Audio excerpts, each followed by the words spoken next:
1세대 그리고 2세대 실비보험 가지고 계신 분들은 이 영상을 보셔야 됩니다. 오늘 영상은 여러분의 돈과 건강을 지키는 가장 중요한 정보가 될 겁니다.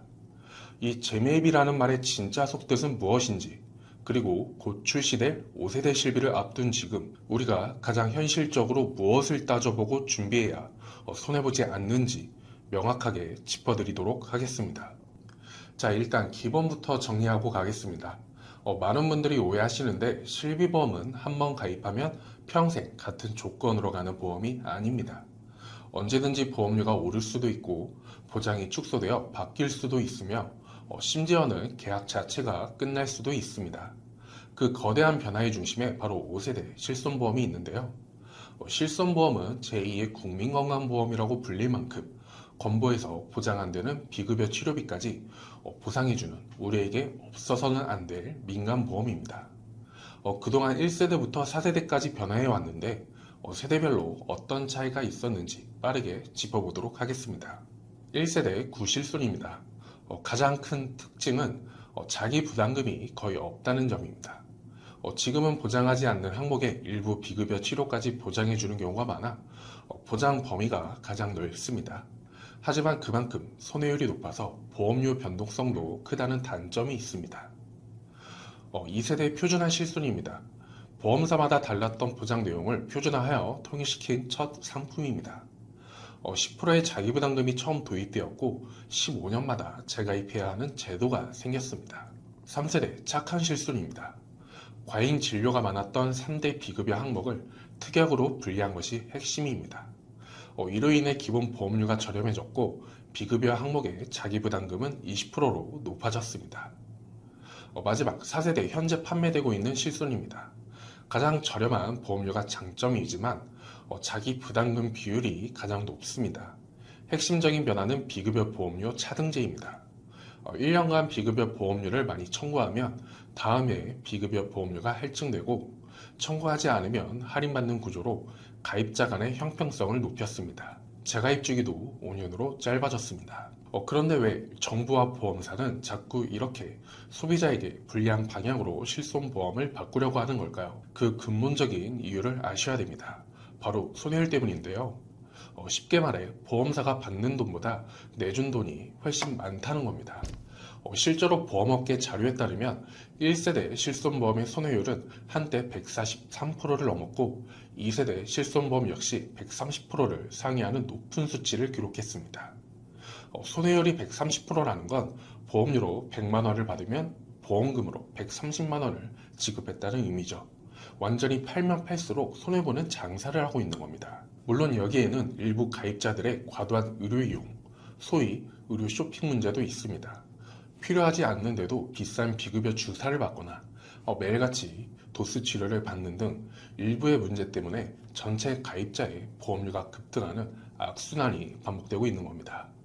보험사는 이 적자를 더는 감당할 수 없다고 하고 정부는 건강보험 재정에도 악영향을 미칠까 우려하는 상황이죠.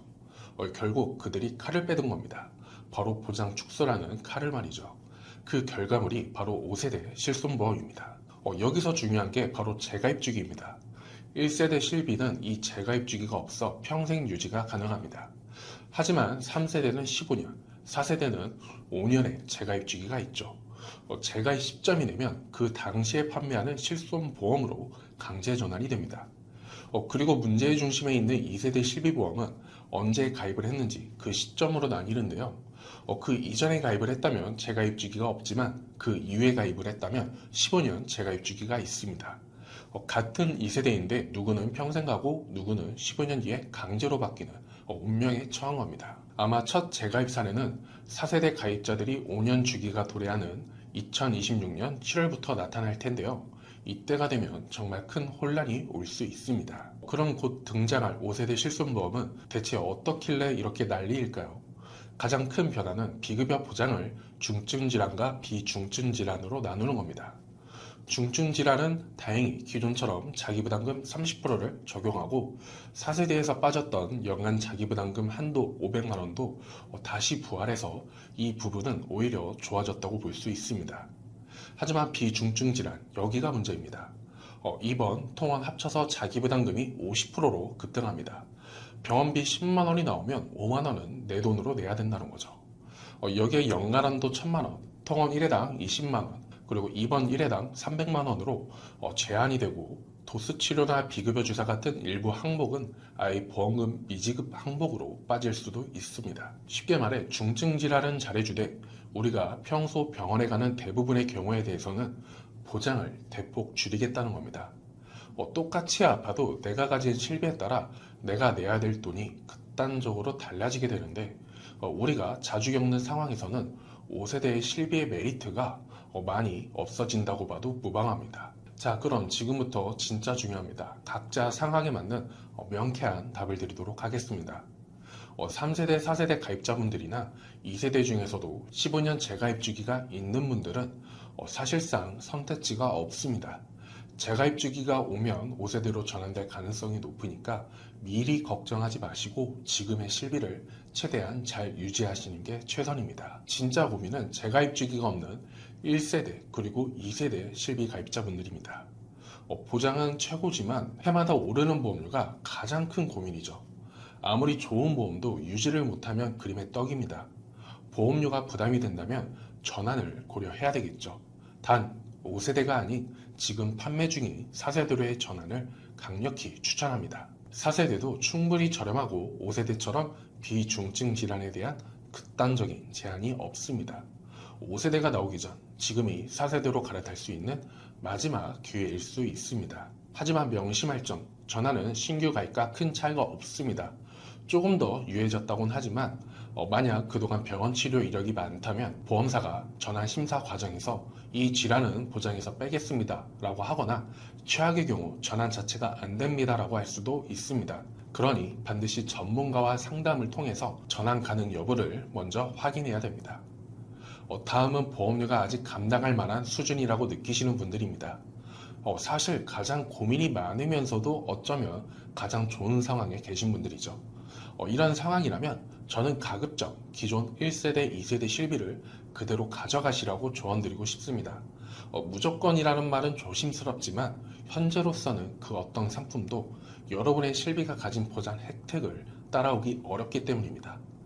지금의 보험료가 미래에 내가 받을 수 있는 압도적인 치료비 보장과 맞바꿀 만한 가치가 있는지 그 부분을 가장 중요하게 생각하셔야 될 때입니다. 제 영상을 보시면서도 그래 보장 좋은 건 알겠는데 당장 다음 달 보험료가 걱정되는 나는 어떡하라고 이렇게 생각하는 분들 분명히 계실 겁니다.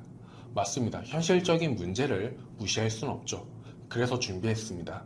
기존 실비 유지가 현실적으로 어려운 분 그리고 새로 실비를 알아보시는 분들을 위해 현존하는 유일한 대안이 4세대 실손보험의 보험료를 회사별로 전격 비교해 드리겠습니다. 어느 회사가 가장 합리적인 선택지가 될지 지금부터 보여드리는 표를 보면서 직접 확인해 보시면 좋을 것 같습니다.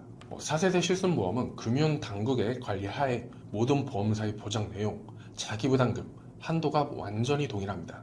즉 A회사 실비를 가입하든 B회사 실비를 가입하든 내가 받는 보장은 똑같다는 거죠. 그렇다면 우리에게 가장 중요한 건 뭘까요? 네, 바로 보험료입니다. 이왕이면 한 푼이라도 저렴한 곳에 가입하는 게 가장 현명한 선택이겠죠. 보험료를 보시고 영사는 왜 이렇게 비싸지? 라고 생각하시는 분들 분명히 계실 텐데요. 영세 아기 실비보험이 10살보다 비싼 이유는 선천성 질환, 낮은 면역력으로 인한 높은 질병 발생률, 그리고 잦은 병원 방문 등으로 인해 보험사가 부담해야 되는 위험들이 훨씬 높기 때문입니다. 10살 어린이는 영유아기, 고위험 시기를 지나 건강하게 성장했기 때문에 보험사의 위험 부담이 상대적으로 낮아져 보험료가 저렴해집니다. 보시는 것처럼 젊은 때는 몇천 원 차이였던 것이 50대, 60대가 되니까 몇만 원 단위로 벌어집니다. 어디든 비슷하겠지 라는 생각으로 가입했다가 나중에 큰 후회를 할 수 있다는 뜻입니다. 위 가격대를 참고하셔서 전환이나 신규 가입 등 기존 보험과 비교하시고 현명하게 결정하셨으면 좋겠습니다. 마지막으로 논란이 됐던 재매입. 보험회사와 계약자가 합의에 따라 일정 금액을 보상을 받고 기존 계약을 해지 및 신규 실손보험으로 전환을 할 수 있게 하는 시스템으로 기존 재가입 주기가 없는 1세대, 2세대 실비보험에 대해 계약을 종료하는 방식을 이야기하는데요. 즉 강제 전환은 다행히 가입자가 원하는 경우에만 전환하는 것으로 결론이 났다고 합니다. 그렇기 때문에 큰 걱정은 안 하셔도 될 것 같고요. 하지만 앞으로도 1세대와 2세대 가입자를 압박하는 정책은 계속 나올 수 있으니까 꾸준한 관심이 필요하겠죠. 그리고 또한 주요 비급여 분쟁 조정 기준에 대한 부분도 마련될 예정인데요. 분쟁 조정 기준은 치료 목적 여부 등에 대한 합리적인 판단을 하는 기준으로 5세대 실비보험뿐만 아니라 기존 1세대부터 4세대 실비보험도 모두 적용이 된다고 합니다. 아무래도 비급여 치료에 대한 분쟁이 많다 보니까 이러한 구체적인 기준을 세우고 보험회사와 고객들 간의 분쟁을 줄이겠다는 취지인 것 같습니다. 하지만 저희 소비자들 입장에서는 보험료의 부담이 줄어드는 것보단 보장 내용 축소라던가 보험금 미지급되는 항목, 그리고 줄어드는 한도 등 여러 가지 내용이 아쉽다고 느껴지는 건 사실입니다. 본 광고는 광고심의 기준을 준수하였으며 유효기간은 심의일로부터 1년입니다. 지금까지 5세대 실비보험에 대한 설명과 현재 실비보험을 가입하고 계신 분들의 방향성에 대해 말씀을 드렸는데요. 단순히 보험을 바꾸는 문제가 아닙니다. 지금의 선택이 10년 그리고 20년 뒤 갑작스러운 사고나 질병 앞에 섰을 때 수천만 원의 병원비 때문에 후회할지 아니면 정말 다행이다라며 안도할지를 가르는 중요한 순간입니다. 가장 위험한 것은 나는 아니겠지, 나중에 알아보지 뭐 하는 생각입니다. 이 영상을 끝까지 보신 여러분은 이제 더 이상 모르는 다수가 아닌 미래를 대비할 수 있는 아는 소수가 되셨습니다. 오늘 내용이 워낙 방대하고 복잡하다 보니까 영상을 보시고도 궁금하신 점이 분명히 있을 겁니다. 어떤 질문이든 편하게 문의해 주시면 충분히 비교하고 선택하실 수 있도록 도와드리도록 하겠습니다. 영상이 도움되셨다면 좋아요와 구독 부탁드리고요. 저는 다음에 더 좋은 영상으로 찾아뵙겠습니다. 지금까지 보험 소식의 김선우 팀장이었습니다. 감사합니다. 본 광고는 광고심의 기준을 준수하였으며 유효기간은 심의일로부터 1년입니다.